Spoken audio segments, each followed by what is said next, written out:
Hey guys, welcome back to my channel. It's me, यानी मैं भी हूँ। चलिए आज का छोटा सा वीडियो शुरू करते हैं। मोटिवेशनल होगा, बहुत ही इंस्पायरिंग होगा और रोज़मर्रा की ज़िंदगी में हमें ताकत देगा। कैसे, चलिए बताते हैं। तो रोज़मर्रा की ज़िंदगी में जब हम लोगों से मिलते हैं तब हमारी ये प्रॉब्लम होती है कि छोटी छोटी बात पर हमें इंसल्ट फील होती है। लोगों को बोलने का तरीका तो भूल ही जाइए, सोशल मीडिया का ज़माना है। मतलब जो पहले होता था ना कि हम में बोलने का जो अदब है, जो तहज़ीब है, आज के ज़माने में मैं ये देखती हूँ कि वो गायब होती जा रही है। अच्छे अच्छे घरों के लोग भी इतनी हल्की भाषा का उपयोग करते हैं कि फिर साथ में रहने वाले आहत होते रहते हैं। इससे आप कैसे बच सकते हैं? तो आज के वीडियो में छोटे से एग्जाम्पल से हम यही सीखेंगे कि अगर आपको कोई अपशब्द कहता है या आपको कोई व्यंग करता है तो आप अपने दिल को आहत होने से कैसे बचाएं। तो देखिए, छोटी सी कहानी है कि एक व्यक्ति साधु महाराज के पास जाता है। बहुत ही अच्छा साधक होता है, पर दिल जो होता है वो सबका एक सा ही होता है। जब तक कि उसे साधा नहीं जाए तब तक वो खुश भी होता है और दुखी भी होता है। तो साधु महाराज के पास जाकर एक शिष्य उनसे कहता है कि बाबा, सब चीज़ मुझे समझ में आती है, सब चीज़ पर मैं विजय पा चुका हूँ, कोशिश कर रहा हूँ, बट अगर कोई मेरा अपमान करता है, अगर साथ वाले जिनके लिए हम इतना करते हैं हमसे अपशब्द कहते हैं, तो वो जो घात हमारे हृदय पर लगता है वो अंदर ही अंदर हमें वो सालता रहता है और इस दुख से हमारे दूसरे काम भी प्रभावित होते हैं। तो महाराज, आप ये बताइए कि इसका क्या उपाय है और कैसे हम हमारे मन को मजबूत करें। देखिए, बहुत ही सुंदर जवाब उनके गुरु ने उन्हें दिया जो मैं आपको बताने जा रही हूँ। उन्होंने कहा, एक ग्लास पानी का लीजिए और इसमें नमक मिलाइए। नमक मिलाने के बाद गुरु ने कहा कि अब आप इसे पी लीजिए। तो साधक ने वैसा ही किया, पी लिया। अब फिर गुरु ने पूछा, बताओ इसका स्वाद कैसा है? तो साधक ने मुंह बिगाड़ते हुए कहा कि ये तो बिल्कुल खारा है। फिर उनके गुरुजी ने कहा कि अच्छा, खारा है, अब ऐसा करो, जो 1 चम्मच नमक तुमने इस पानी में मिलाया है वही 1 चम्मच नमक अब तुम इस समुद्र के पानी में मिला दो।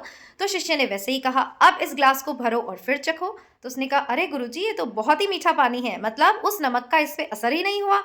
तब गुरुजी ने समझाया कि देखो, तुमने अपने प्रश्न का जवाब स्वयं ही दे दिया। अगर हम हमारे मन को छोटा बनाएंगे, बात बात पे दुखी होंगे, चोटिल होंगे, तो वाकई ये जो अपशब्द और जो दूसरों के द्वारा किए हुए अपमान का जो नमक है वो हमारे पानी को, हमारे जीवन को खारा करता रहेगा। पर अगर हम हमारे मन को विशाल रखेंगे, अगर हम सब में ईश्वर देखेंगे, तो फिर जैसे कि समुद्र में 1 चम्मच नमक मिलाने से उसके स्वभाव पे कुछ फर्क नहीं पड़ता, वैसे ही अगर आप अपने जीवन में अपने मन को एकाग्रचित रखेंगे, मजबूत बनाएंगे और इतना विशाल करेंगे कि जिसने जिसने जो कह दिया वो उसका आउटलुक है, छोटी छोटी बातों में आपके मन को भी आप आहत होने से बचा सकते हैं। अकेले में जाकर गुफाओं घाटियों में तप करना आसान होता है क्योंकि वहाँ कोई परीक्षा लेने के लिए होता नहीं है।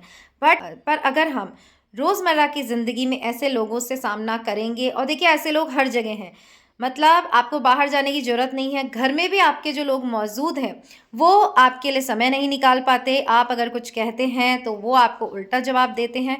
तो इसीलिए जब तक हम अपने मन को मजबूत नहीं करेंगे तब तक ये जो बाहर की क्रियाएं हैं हमें आहत करती रहेंगी और फिर इस जो होगा वो हमारी डेली गतिविधियां भी हैम्पर होती रहेंगी।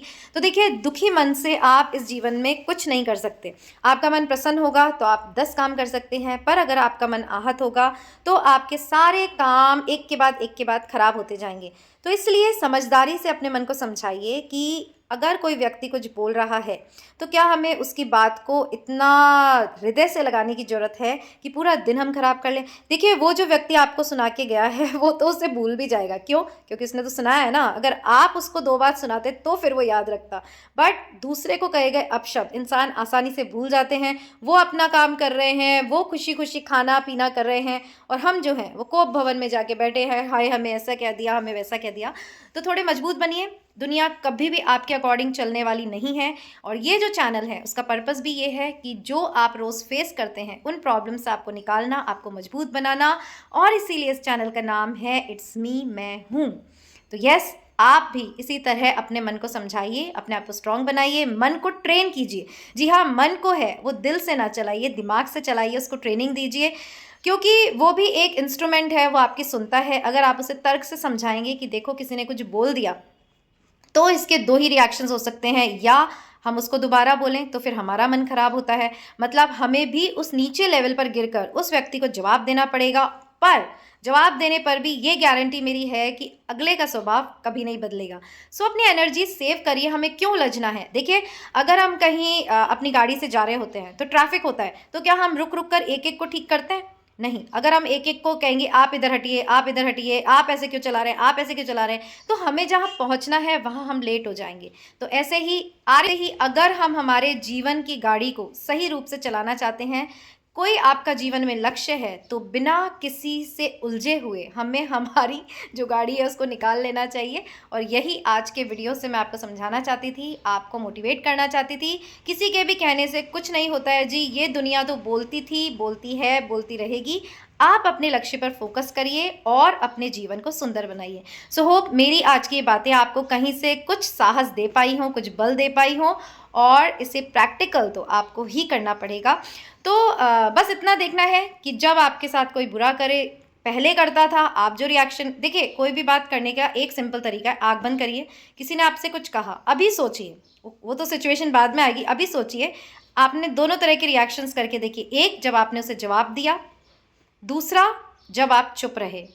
और दोनों के सर्कमस्टांसेस देखिए, जवाब देने पर भी आपको कुछ नहीं मिला, मन में खिन्नता उत्पन्न हुई, और जब चुप रहकर आपके मन में प्रसन्नता हुई कि हमने अपने मन को इतना स्ट्रांग बना लिया कि ये बाहर की प्रतिक्रिया हमें बिना आहत किए हुए निकल गई। सो फिर एक नए वीडियो के साथ मिलेंगे यहीं। आपको पसंद आया तो चैनल को सब्सक्राइब ज़रूर करिएगा, नोटिफिकेशन बेल ऑन कर दीजिएगा, ताकि ऐसे ही मोटिवेशनल वीडियोस मिलते रहें आपको। इट्स मी, मैं हूँ पर। और अभी के लिए अपना ध्यान रखिएगा। Bye bye.